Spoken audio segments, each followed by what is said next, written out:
Last week, I sat with you, Attorney Sachs, in his office. Watched the video of you. I'm glad I get to see your face right now.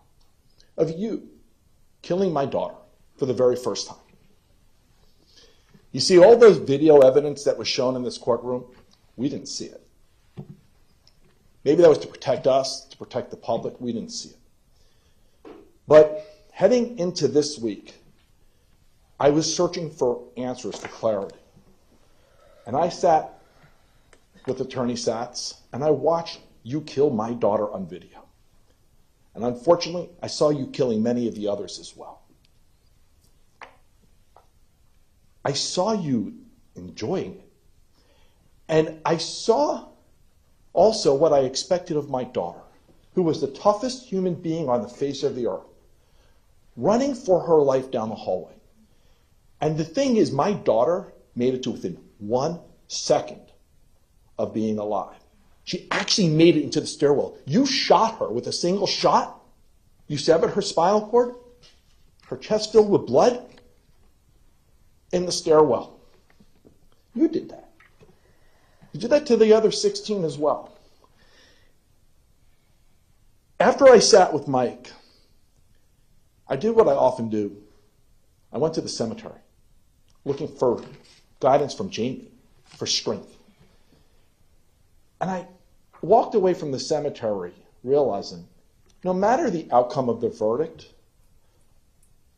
nothing changed. Jamie's still at the cemetery.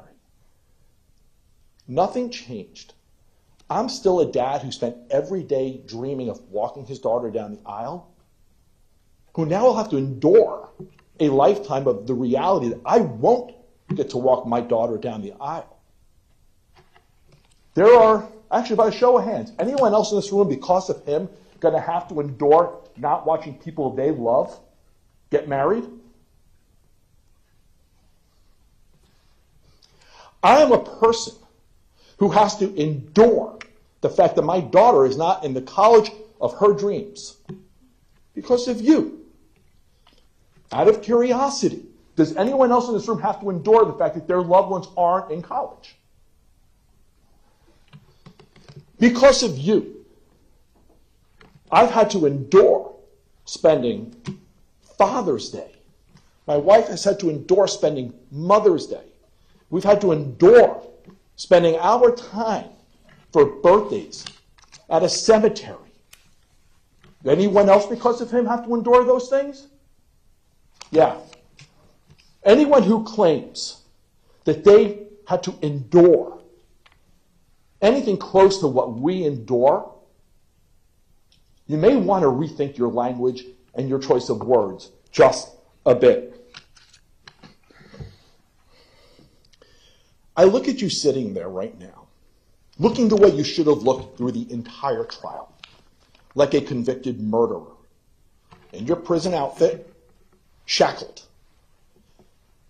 It is still incomprehensible to me that when we went through the penalty phase of this trial, which you were already a convicted murderer for, that you were able to sit there looking like Howdy Doody, in whatever outfit they felt like putting you in for the day. Your hairstyle, your mask on, your seat really low like a little boy. Faking out the jury as to who you really are. We endured months of watching that show. It was BS.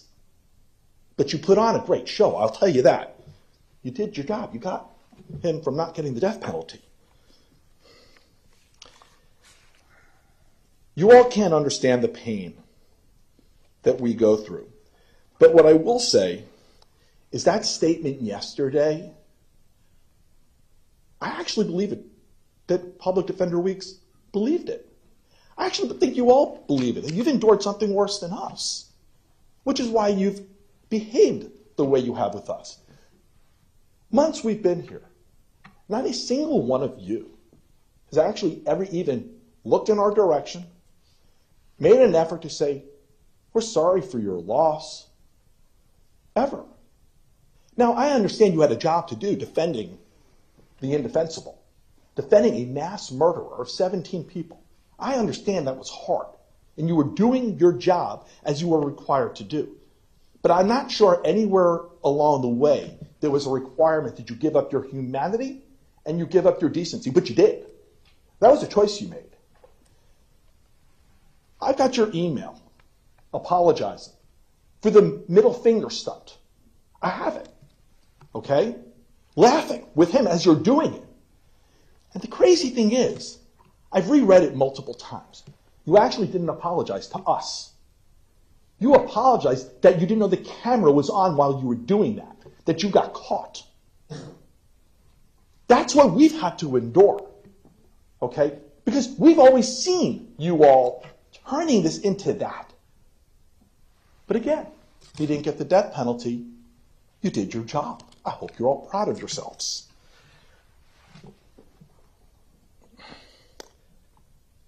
You know, I believe in the Ringo Starr philosophy of life, peace and love. I do. So with that, I need to address some of the other comments from Mr. Weeks yesterday, suggesting that our families were inciting violence, comparing it to what happened to Speaker Pelosi. When that happened yesterday, my wife, I started screaming in the house. So what I need to let you all know, all of our families, because of what you did, I didn't know them before. I knew nothing about them. We've all got to know each other. And every single one of these families, because of what you did, is doing amazing things in this country today in the name of safety, in the name of saving lives, in the name of making sure our schools are safer, our streets are safer. I travel this country. I haven't worked since what you did, a real job anyway. I travel the country going to harass politicians to make sure we can do more to reduce gun violence. That's what I do now. And along that path, since Mr. Weeks brought up the name Speaker Pelosi yesterday, implying we're trying to incite some kind of violence. Here's the crazy thing. Because of what I do, I actually know Speaker Pelosi. I know her well. And anyone who follows my story knows she's a really important person to me in my life. And so I don't know if Public Defender Weeks is in the room or not. But for him to have trivialized and minimized that real act of violence to make a moronic, stupid point, shame. That's all I can say, shame. I'm going to end with this. For almost 5 years, we've been silent. We were silent through this trial. We sat here, we held it in, but I'm going to share something personal. On the day of the medical examiner visits where they discussed Jamie, I need you all to know, because this gets back to the word endure, what we endure, that while I was sitting there, I was having chest pains and shortness of breath.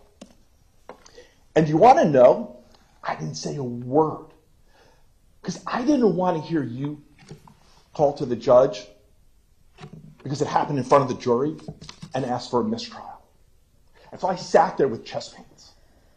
And the second the medical examiner finished talking about my daughter, my wife immediately got me out of the room. And I ended up with weeks of testing from a cardiologist, and thankfully I am okay.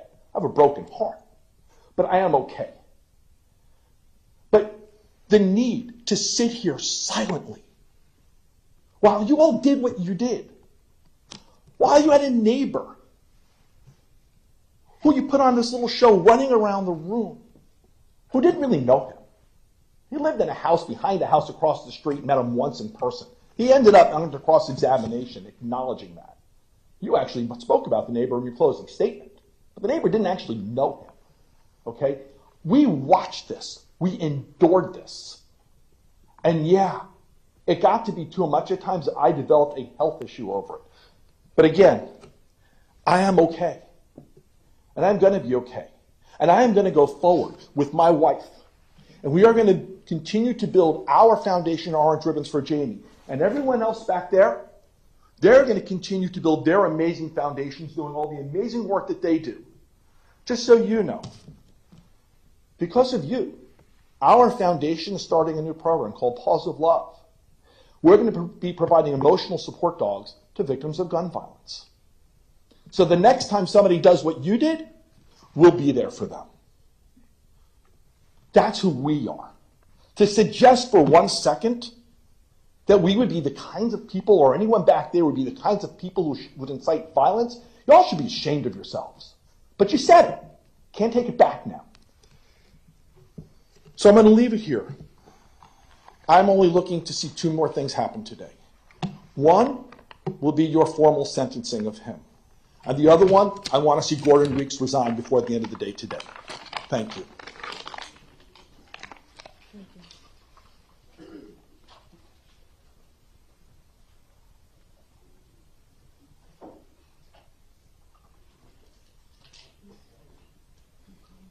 Ms. McCann, if you